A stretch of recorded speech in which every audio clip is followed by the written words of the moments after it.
Assalamualaikum warahmatullahi wabarakatuh.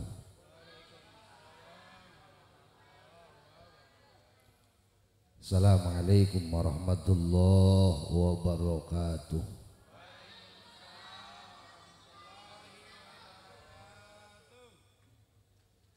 Assalamualaikum warahmatullahi wabarakatuh.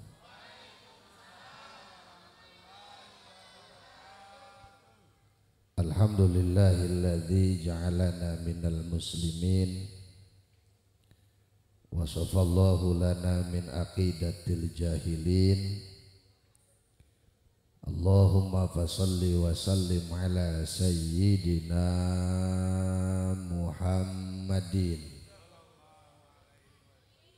wa ala alihi wa ashabihi ajma'in. Amma ba'du, qala Allahu ta'ala fil azizil karim, a'udzu billahi minasy syaithanir rajim, ala bi dzikrillahi tatma'innul qulub.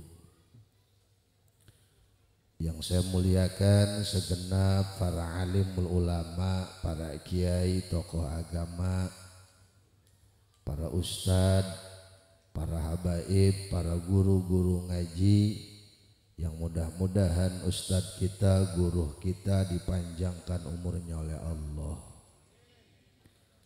Ketua panitia penyelenggara beserta seluruh jajaran anggotanya, yang mudah-mudahan kerja keras panitia dibalas oleh Allah dengan pahala yang berlipat ganda. Aparatur pemerintah yang saya muliakan, bapak-bapak, ibu-ibu, hadirin, jamaah sekalian, yang mudah-mudahan kita semua yang hadir di mari diberikan taufik dan hidayah oleh Allah Subhanahu wa ta'ala. Puji syukur kita panjatkan kepada Allah yang mana malam ini kita bisa berkumpul bersama dalam acara Zikir Akbar. Mudah-mudahan pertemuan kita malam hari ini dijadikan satu wasilah dan amal ibadah untuk bekal hidup kita nanti di hari yaumil qiyamah. Amin ya rabbal. Salawat teriring salam moga tercurah limpahkan selalu kepada junjungan alam Baginda Nabi besar Muhammad. Allahumma salli wa sallim wa barik wa barik. Bapak Ibu hadirin jamaah sekalian yang saya muliakan, manusia ini adalah makhluk Allah yang paling sempurna. Kita ini makhluk Allah yang paling mulia, makhluk Allah yang paling mahal harganya. Saking mulianya manusia, ketika Allah ingin menciptakannya saja kompromi dulu dengan para malaikat. Kata Allah dalam Al-Quran, wa idh qala rabbuka lil malaikati inni ja'ilun fil ardi khalifah. Hei malaikat, bahwa sesungguhnya aku, kata Allah, akan menciptakan makhluk di muka bumi, yang mana makhluk itu sekaligus aku eskakan sebagai khalifah, pemimpin di alam dunia. Serentak malaikat komplain. Kata malaikat, ya Allah, ngapain lagi harus nyiptain makhluk? Bukankah mereka yang selalu membuat kerusakan di alam dunia? Wa nahnu nusabbihu bihamdika wa nuqaddisu lak. Apa enggak cukup kami para malaikat yang bertasbih dan berzikir kepadamu? Serentak Allah menjawab, inni a'lamu ma la ta'lamun. Kata Allah, hei malaikat, bahwa sesungguhnya aku lebih tahu daripada kalian semua. Ini bukti Pak, bahwa malaikat itu, manusia itu makhluk yang paling mulia. Ketika Allah ingin menciptakan malaikat, kata manusia, kata malaikat, baik ya Allah, kalau memang itu kehendakmu, lalu apa tugas kami? Kata malaikat, kemudian Allah memerintahkan Jibril untuk turun ke alam dunia, ngambil 60 jenis tanah. Ini kita cerita manusia dulu, Bu. Ya Pak ya. Ngambil 60 jenis tanah. Karena 60 jenis tanah ini akan diciptakan oleh Allah manusia pertama Nabi Adam alaihissalam. Makanya sampai sekarang kulit manusia itu sealam dunia ada 60 warna. Ada 60 jenis, Pak. Orang Amerika sana kulitnya putih tapi ada titik-titik merah. Orang Afrika kayak jamblang. Tahu jamblang nggak? Ledu. Kalau nggak tahu jamblang, areng lah. Kita nih Indonesia rata-rata kulitnya sawo matang, mentok, busuk. Jadi kulit manusia itu rupa-rupa, Pak. Ada yang putih, ada yang kuning langsat, ada yang kemerah-merahan, ada yang hitam. Kayaknya kalau yang hitam malaikat ngambilnya dari tanah tabunan kali ya. Diambil 60 jenis tanah, kemudian Allah ciptakan jadi manusia. Ini hebatnya manusia.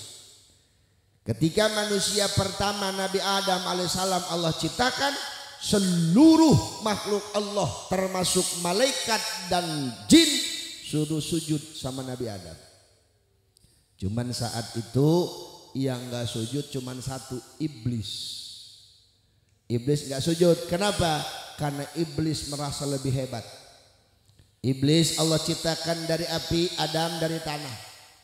Iblis mau ke sorga, ibadahnya ribuan tahun. Di langit pertama iblis ibadah 1000 tahun, naik ke langit kedua ibadah 1000 tahun, 7000 tahun baru masuk sorga iblis. Tapi Nabi Adam enggak ibadah lagi, Allah ciptakan dari tanah langsung ditaruh di sorga. Iri iblis. Iblis tidak mau sujud.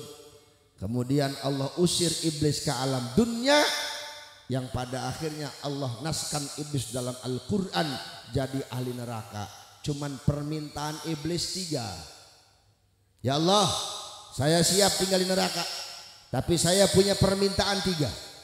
Apa permintaannya? 1, izinkan saya panjang umur sampai hari kiamat. Makanya iblis nggak mati-mati, Pak. Kalau ada setan yang dimasukin ke botol, setannya tolol.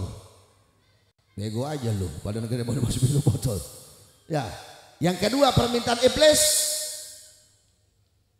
turunan saya.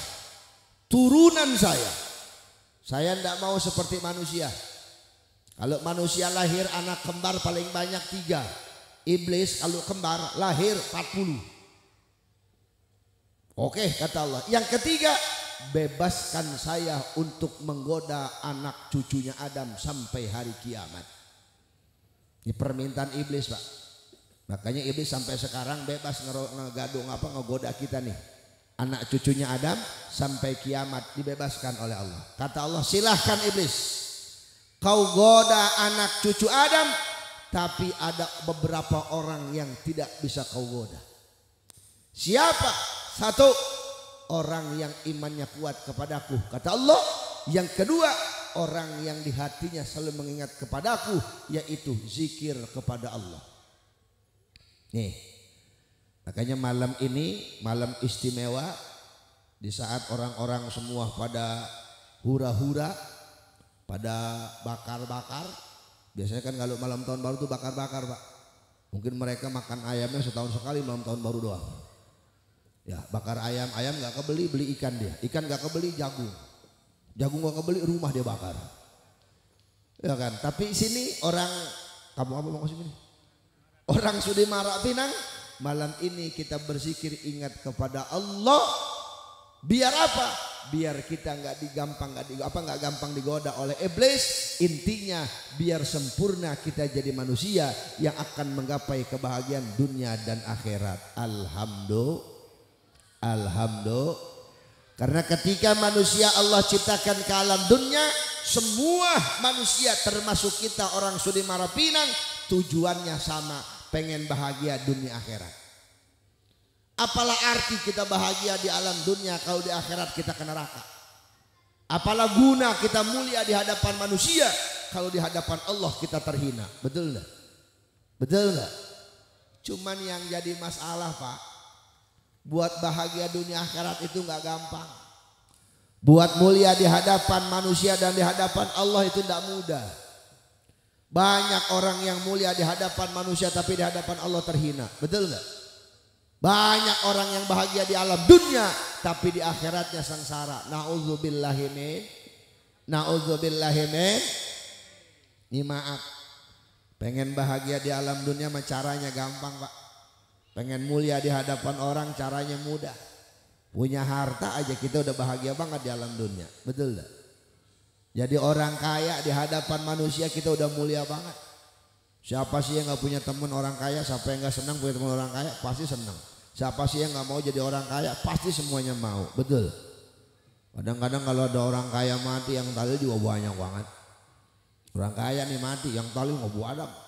Zikirnya juga semangat banget kan. La ilaha illallah. Yang mati orang kaya. Giliran yang mati orang miskin, yang talil semet mah. Zikir kayak orang mengek. La ilaha illallah. Padahal yang mati orang miskin. Punya pangkat jabatan juga sama. Mulia di hadapan manusia tapi belum tentu mulia di hadapan Allah. Betul. Yang kaya kalau pelit-pelit, medit, koret, buntut, gasiran, merek hese. Jangankan di hadapan Allah, di hadapan manusia aja kita benci sama orang kaya yang pelit. Bener. Pejabat yang sombong, jangankan di hadapan Allah, di hadapan manusia aja nggak ada harganya. Nih, punya tampang cantik, punya tampang ganteng, bisa mulia di hadapan manusia, tapi belum tentu mulia di hadapan Allah. Bisa bahagia di alam dunia, tapi belum tentu bahagia di akhirat. Betul enggak? Betul enggak? Terus apa Ustadz yang bisa membuat kita bahagia dunia akhirat? Kunciannya malam ini. Malam ini saya kasih tahu pada para jamaah gimana caranya biar bisa bahagia dunia akhirat. Satu, jadi manusia harus pintar-pintar bersyukur. Pintar-pintar bersyukur. Orang kaya yang pandai bersyukur nggak mungkin sombong hidupnya. Orang kaya yang nggak mau bersyukur banyak contohnya. Mana? Korun, Fir'aun, kaya tapi nggak mau bersyukur, timbulnya sombong. Orang miskin yang pandai bersyukur nggak bakal buruk sangka sama orang. Tapi kalau orang miskin nggak pintar bersyukur, yang ada malah buruk sangka sama orang. Ibu punya suami kerjanya sama tetangga, tapi tetangga ibu udah punya mobil, suami ibu belum. Nggak bersyukur, timbulnya syirik tuh, fitnah. Oh ngapa dia kerjanya sama, gajinya sama, dia punya mobil gua kagak. Jangan-jangan kalau malam ngepet kali ya. Timbulnya begitu ntar itu ke sana. Betul? Tapi kalau orang yang pandai bersyukur, jangankan orang kaya, orang miskin pun, maka Allah akan memberikan nikmat yang luar biasa buat dia. Ada yang bilang sama saya, Ustadz, saya mantar bersyukurnya kalau jadi orang kaya baru bersyukur. Nggak bakal bersyukur. Bu, syukur itu nggak harus nungguin orang kaya, nggak harus nungguin kaya. Syukur itu kita dikasih badan sehat saja sudah harus kita syukuri. Dikasih badan sempurna saja harus kita syukuri. Betul enggak? Pikirkan pakai otak kita. Tangan dua, ini yang harus kita syukuri. Ada kiri, ada kan. Coba bayangin kalau tangan kanan semua. Ayo lu, enggak cebok-cebok kita. Atau tangan kiri semua, enggak makan kita. Kaki ada kiri, ada kanan, jalan maju ke depan bisa, mundur ke belakang bisa, ke kiri ke samping bisa. Coba kalau kaki kanan semua, bingung kita jalannya. Ini yang harus kita syukuri. Allah kasih mata dengan penglihatannya, syukurin. Allah kasih mata, di atas mata ada bulu. Apa namanya? bulu mata. Nih di atas bulu mata baru alis. Saya tanya sama ibu, alis, bulu mata sama rambut sama apa beda? Sama apa beda? Sama. Lah sama-sama bulu. Emang bulu mata ibu dari karet? Kan sama-sama rambut modelnya, betul nggak? Tapi Allah ciptakan beda. Bedanya di mana? Rambut tiap hari manjangin, tapi bulu mata sama alis nggak pernah panjang. Bayangin kalau Allah ciptain bulu mata sama alis sama kayak rambut, panjang ya tiap hari. Ini lagi hadir begini nih, ngelihat ustadz dibuek dulu mata. Benar nggak? Itu yang harus kita syukurin. Nih kuping ini terlalu kaku enggak? Terlalu lemes enggak? Kalau kita lempit kuping, kita lepas, bener dewek. Coba bayangin kalau kuping ibu terlalu lemes kayak kuping gajah, ngampleh aja. Bangun tidur yang kita benerin bukannya belek, yang kita cariin kuping gua bentuknya gimana kemarin. Atau Allah ciptain kuping tajam, kaku, keras, sama kayak tanduk. Berapa biji kita bantal yang habis tiap malam. Betul gak? Itu yang harus otak kita berpikir. Ini nikmat dari Allah luar biasa. Bu, jangan dikasih stroke sama Allah, jangan dikasih bengek sama Allah, dikasih sakit mata aja sebelah, udah belangsak kita. Di mata nih sakit sebelah, merah, ngelihat matahari udah panas banget. Bener gak? Bener. Ini nikmat yang luar biasa. Nih hidung. Allah ciptain kita hidung lubangnya ke bawah. Coba pikirin pakai otak, kalau lubang hidung Allah ciptain ke atas. Dosa, musim hujan repot kita. Bobo genteng di pala. Yang ribet lagi kalau lagi pilek gimana buang ingusnya lu. Betul nggak? Itu yang harus kita pikirin. Jadi jangan nungguin punya harta banyak, dikasih badan sempurna harus kita syukurin. Nih gigi kadarnya sama kayak kuku. Tapi kuku manjangin, gigi nggak pernah panjang. Bayangin kalau gigi manjangin, yang atas ke bawah, yang bawah ke atas, nggak bisa makan kita. Ketutupan gigi, benar? Itu yang harus kita syukurin. Gimana cara syukurnya? Baktikan diri kita kepada Allah dengan ibadah kepada Allah. Wa ma khalaqtul jinna wal insa illa liya'budun, kata Allah, tidak semata-mata Allah menciptakan jin dan manusia kecuali tugasnya satu, buat alhamdulillah. Hayu ibadah. Ciptain syukur itu dengan ibadah sama Allah. Cara kita bersyukur dengan membaktikan diri kita ibadah kepada Allah. Bu, bapak mohon maaf. Ini ibarat emas, kita ini emas. Tahu emas? Orok baru lahir ke alam dunia itu ibarat emas 24 karat, Pak. 24 karat. Emas murni, emas tua. Paling mahal tuh harganya. Jadi kalau orok mati langsung ke sorga, nggak ke neraka lagi. Ibarat emas masih murni. Ini kita nih yang hadir nih, yang udah pada tua, ibarat emas muda. 18 karat. Enggak begitu mahal tapi masih ada harganya. Betul enggak? Betul enggak? Makanya mumpung masih ada harganya, jual. Kemana jualnya Ustadz? Jualnya ke Allah. Allah masih mau nerima sholat kita. Allah masih mau nerima puasa kita. Allah masih mau nerima zikir kita. Kenapa? Kita 18 karat. Emas muda masih ada harganya. Sebab kalau udah tinggal sekarat Allah nggak mau beli. Paham nggak? Kalau tinggal sekarat Allah nggak mau beli. Hei, orang kalau mati apa namanya? Sekarang saya tanya, emas apa yang sekarat? Nggak ada emas yang karat. Masih bagusan besi yang bekarat masih ada harganya 7.000 sekilo. Betul nggak? Makanya mumpung masih ada harganya, jual ke Allah, abdikan diri kita ke Allah, baktikan diri kita buat ibadah sama Allah. Sebab kalau udah sekarat, sholat kagak bisa, puasa kagak bisa, baca Quran kagak bisa. Betul nggak? Udah sekarat kita nggak bisa ibadah. Makanya mumpung belum sekarat, masih 18 karat, rajinin ibad. Paham? Ayo. Ibadahnya mana Ustadz? Banyak ibadah mah. Tapi tetap ibadah yang paling utama, tanda syukur kita kepada Allah adalah salat. Inna salata tanha 'anil fahsya'i wal munkar. Sesungguhnya salat bisa mencegah daripada perbuatan keji dan munkar. Orang yang rajin salat enggak mau berbuat maksiat sama Allah. Orang yang rajin sholat gak bakal mau ngomongin orang lain. Orang yang rajin sholat gak bakal mau berbuat dosa. Ada yang nanya sama saya, lah Ustadz, tetangga saya rajin sholat, ngomongin orang tiap hari. Ada gak yang begitu? Ada yang rajin sholat tapi maksiat mah hobi banget. Ada yang rajin sholat sama dosa dokoh banget.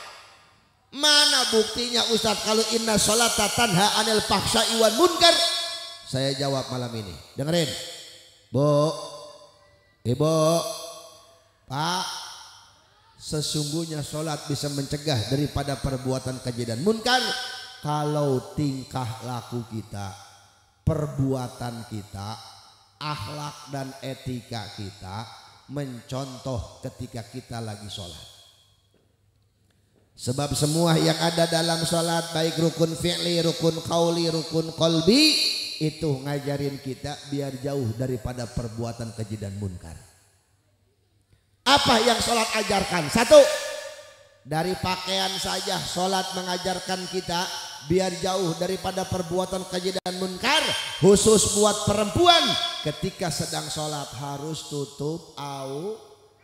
Saya tanya sama ibu, perempuan kalau sholat pakai mukena enggak?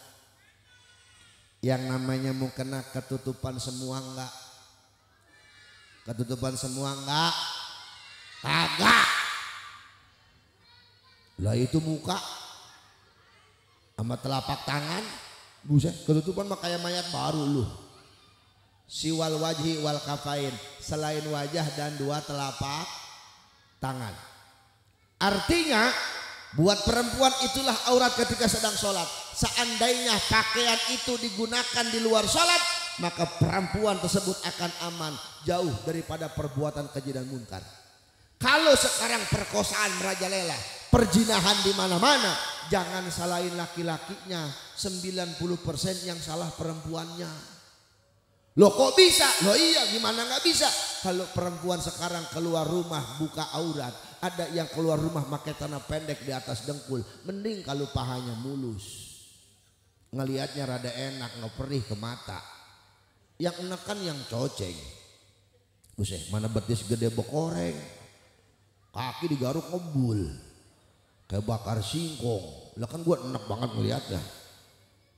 Lah ada lagi nenek-nenek ngejemur baju depan rumah pakai kutang doang. Saya pernah ngomelin tetangga saya begitu bang. Saya bilang, nek yang bener aja jemur baju, pakai baju ngapa? Apa jawabannya? Lah Ustadz gua mau udah tua, siapa yang nafsu sama gua, kata dia. Saya bilang, nek saya mah masih muda, gua kagak nafsu sama yang tua. Tapi kan kalau yang seumuran mah ngiler juga.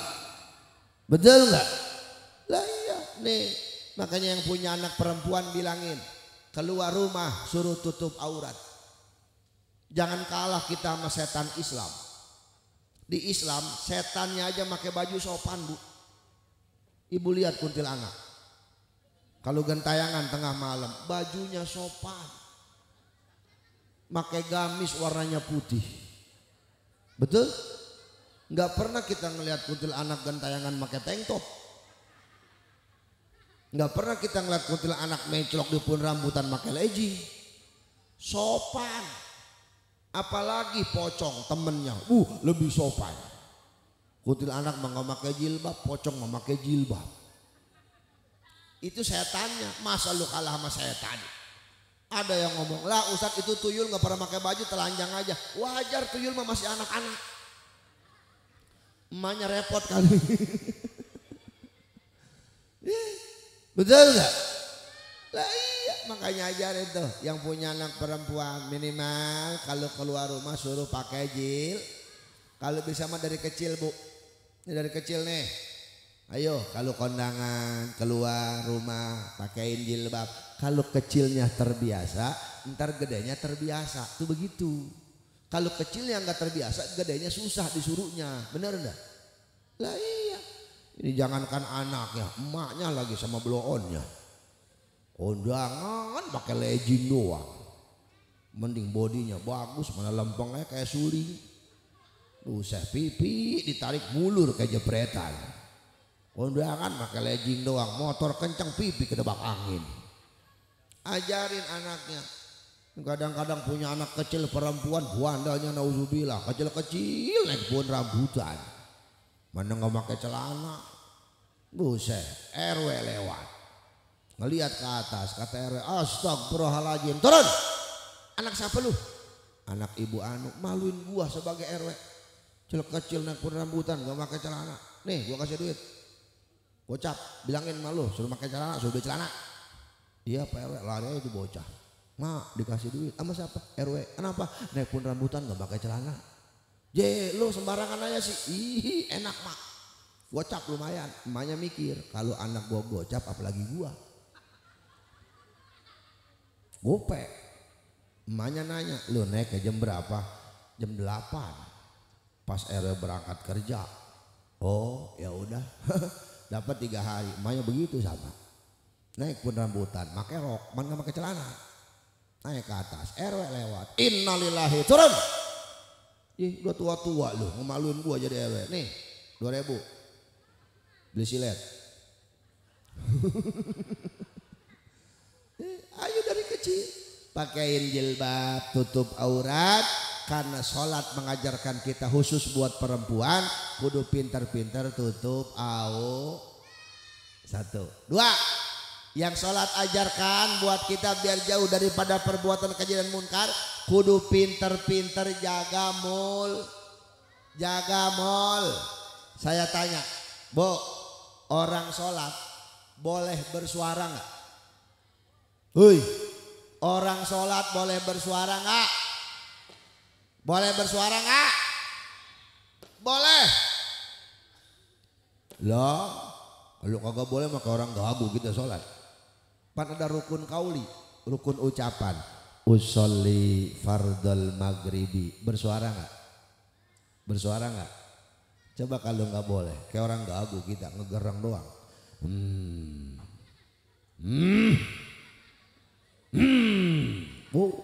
Itu kalau lagi taraweh di musola rame itu, aminnya. Kayak kesurupan masal.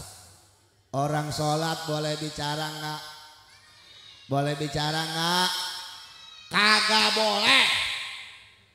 Dengerin pertanyaannya. Boleh bersuara, nggak boleh berbicara.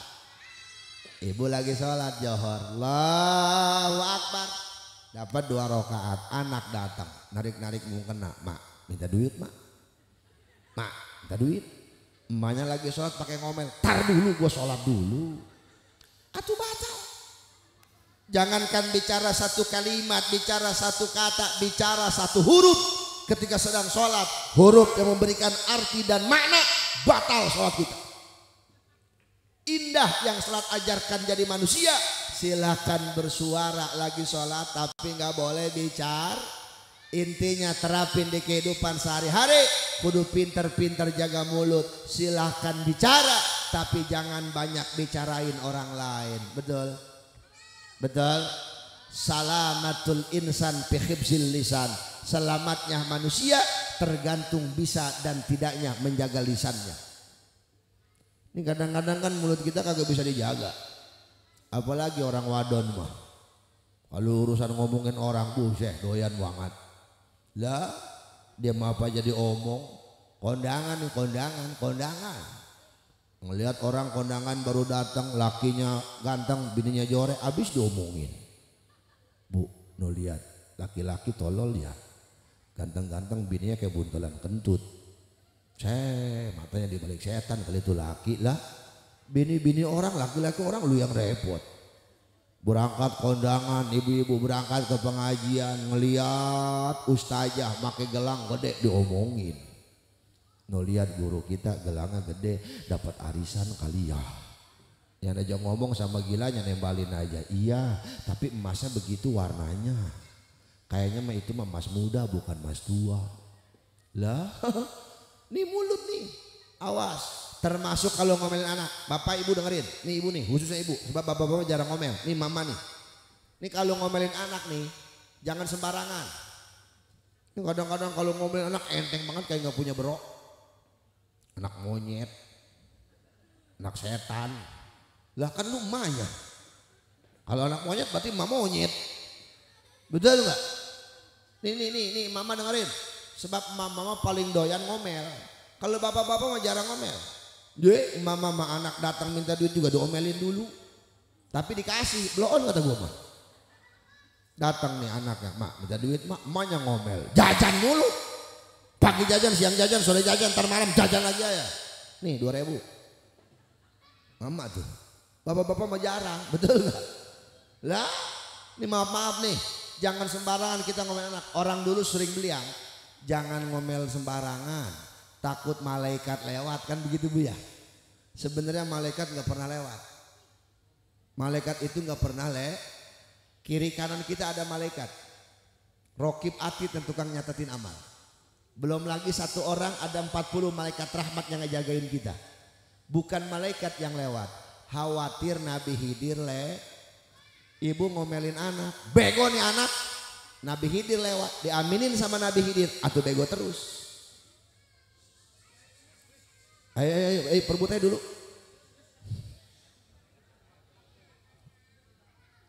Ya, biarin bagiin dulu, bagiin.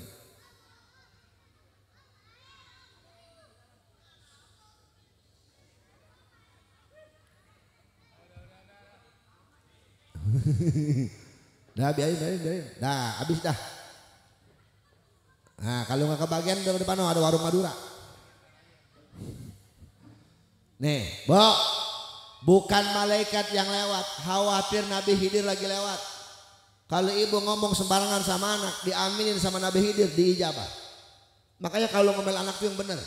Anak ibu bandel, ngomel jangan begini nih, bandel nih anak, jangan. Ntar bandel terus. Gimana ngomelnya? Pintar nih anak. Udah jadi kiai lu, begitu. Ada yang ngomel begitu kira-kira? Buset, sohor. Ini mata hadis bin Imah. Saya punya anak 3. Anak saya yang pertama Mahrus Ali Al-Fadilah. Waktu anak saya masih kecil umur 5 tahun, sekedaung baru, siapa yang gak kenal anak saya Mahrus? Tenar, tahu semua, saking pinternya. Ini anak saya Pak, kalau keluar rumah dapat 1 jam 2 orang datang ke rumah saya minta ganti rugi. Loh, saking pinternya tuh anak saya. Baru setengah jam keluar datang bawa bapak ke rumah, anaknya ininya pecah nih. Saya bilang, Pak, bapak kenapa anaknya? Disampak kiai. Sama siapa? Sama anak kiai. Masya Allah. Udah biarin. Saya kasih belanja duit buat berobat. Mbak, bawa ke dokter. Tuh, dapat setengah jam lagi. Ibu-ibu bawa anak perempuan. Bibirnya pecah. Saya bilang, ibu kenapa anaknya? Ditonjok sama anaknya. Masya Allah. Saya kasih lagi gope. Sejam anak saya keluar, 1,5 juta duit saya habis. Saya bilang sama bini saya, nih jangan ngomel, biar saya yang ngomelin. Datang anak saya nih, Mahrus, sini nak. Ya Bi, tadi kenapa anak orang materi disampak? Dianya melototin aja. Saya bilang bukan melototin nak, emang dia matanya belok. Oh, ayo sekila melototin kali. Oh yang perempuan ngapa ditonjok? Dia aja sih ngejebeng aja. Lah orang doer sih dia mah. Apa saya bilang? Dasar calon kiai suka nyampak anak orang. Anak saya jawab, Bi, emang kalau calon kiai nyampakin anak orang? Iya. Ya besok saya sampak lagi lah. Jangan. Gua gulung tikar. Jangan ngomel sembarangan. Ada lagi yang lebih unik, ada nih. Ada tamu, bapak-bapak minta air ke rumah saya. Pak Kiai, saya minta air. Saya bilang buat siapa? Buat anak saya Pak Kiai. Kalau ngomongnya sembarangan. Kadang-kadang bapak dikatain tolol, katain bego. Saya bilang umurnya berapa? Baru 6 tahun Pak, masih anak-anak. Biarin aja dulu. Saya bilang, oh ya udah Kiai, saya mau minta air. Anak saya pulang sekolah TK. Assalamualaikum, salam, cium tangan. Apa kata tamu? Dasar anak kiai pulang sekolah juga cium tangan. Anak saya mau boro-boro, kiai pulang sekolah tas dilemparin. Dalam hati saya, lu nggak tahu anak gua. Sediem aja. Ini tamu nggak mau pulang lagi, lama namunya. Anak saya habis ganti baju keluar minta duit sama saya. Bi minta duit, saya kasih 2.000. Nina emang biasanya 2.000. Nina ngomel, goceng bego kata dia. Itu tamu mesem. Saya yakin itu tamu hatinya ngomong, kayaknya gua salah minta air. Saya bilang, Pak, tuh anak saya juga begitu. Oh iya kiai ya, ternyata anak kecil mah sama. Begini anak saya bawa duit goceng, dapat 10 menit tukang warung ke rumah saya sambil ngomel-ngomel bawa baskom. Assalamualaikum. Salam. Ada apa mak? Kata saya tuh. Bu ada apa ibu? Kiai anaknya mau bandel jasa. Kata saya, hei anak saya mau pinter. Lah bandel pinter. Dasar bapaknya ngebelain aja. Anak saya mau bagi maju juga pinter. Emang ada masalah apa ibu sama anak saya? Tuh lihat gorengan saya. Kenapa? Diaurin pasir.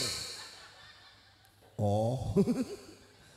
Kata emang ibu bagaimana dagangnya? Kiai nih si Mahrus beli gorengan. Kata dia wah beli gorengan duit dilemparin. Jadi tukang gorengan ngambil duit nggak tahu jadi tangan kirinya pasir. Itu gorengan kayak ngaurin kembang ke kuburan pakai pasir. Oh kata saya begitu. Iya makanya bandel anaknya mah. Anak saya mau pinter. Sekarang saya tanya sama ibu berapa biji gorengan yang kotor dihitung sama dia. Ada 30 kiai, satunya berapa? 1.000. Nih gocap, dah bawa gorengannya, tuh duitnya. Makanya anak saya mau pinter, kasihan sama ibu. Kalau nungguin yang beli sampai sore baru habis. Makanya biar cepat habis diaurin pasir. Tuh tukang gorengan sambil ngambil duit sambil mesem. Kiai bisa ya, tai lu tadi mau ngomel. Makanya tergantung kita. Makanya segitu anak saya umur 7 tahun langsung dia bilang, Bi Mahrus pengen bisa baca Quran tapi nggak dilihat. Makanya anak saya MI-nya di Kerawang Pak. Kelas 6 tuh 6 tahun di Kerawang tahfiz Quran. Anak saya yang pertama. Makanya saya bilang ngomelnya jangan sembarangan. Ngomelnya yang bagus. Jadi kiai lu begitu. Monyet lu atau emaknya kayak monyet berarti. Iya betul nggak? Awas mulut dijaga nih.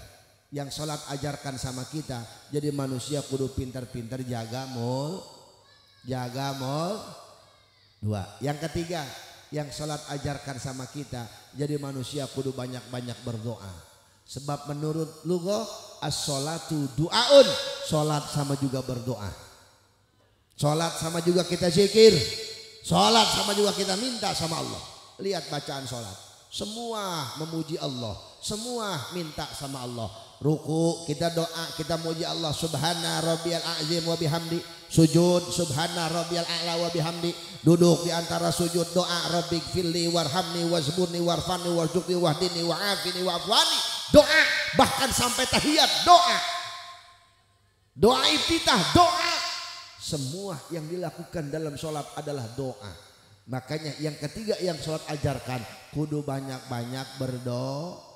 Makanya malam ini kita zikir, malam ini kita doa, minta sama Allah biar nih alam dunia umumnya, khususnya Indonesia, khusus bil khusus lagi kota Tangerang, mudah-mudahan dijauhin bala sama Allah, dijauhin azab sama Allah. Ya Allah, ya Karim. Mana rumah saya mah dekat Tanjung Pasir Pak. Saya mikirin ya. Kemarin air laut naik ke darat, kena rob, kena angin gede, laut naik ke darat. Mikirin saya mah. Waduh, takut tsunami doang. Aceh tsunami, ya Allah berapa kecamatan yang hancur. Itu baru anaknya doang si tsunami, belum bapaknya Panami. Apalagi emaknya Manami, Nenami, Kongnami belum itu. Ya Allah, kita lihat kemarin Cianjur jauh ke laut. Darat yang gempa, betul nggak? Lah Ustadz gue mah tinggal di Sudimara, di Pinang, ke laut jauh, ke gunung jauh, gegabah. Jangan sembarangan, biar kata ke gunung jauh, biar kata ke laut jauh. Kalau Allah mau kasih musibah mah nggak ada yang susah buat Allah, betul nggak? Jadi jangan belagu. Ya kita mah aman. Sudi Muara Pinang aman, gunung jauh, laut jauh, udah jauh dari musibah, angin gede. Ayo lu, betul nggak? Betul. Buat Allah nggak ada yang susah, gampang. Apa yang Allah kehendaki bisa saja. Makanya malam ini diajak zikir kita sama panitia, mengingat Allah. Biar apa? Biar Allah menjauhkan kita dari bencana. Biar Allah menjauhkan kita dari balai.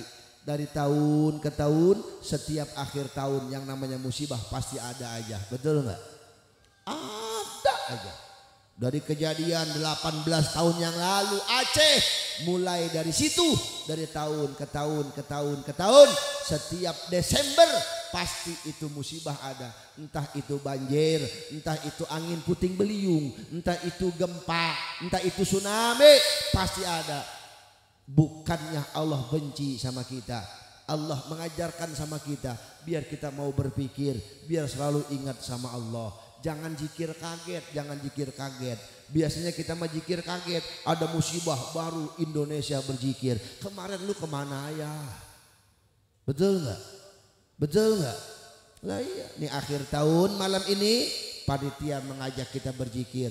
Daripada kita hura-hura di luar, lebih baik kita ingat Allah. Kita ngaji, orang ngaji nggak bakal rugi, pahalanya luar biasa. Nih ibu malam ini nih, kalau kita bisa ngelihat, kita lagi duduk di sayapnya malaikat Jibril.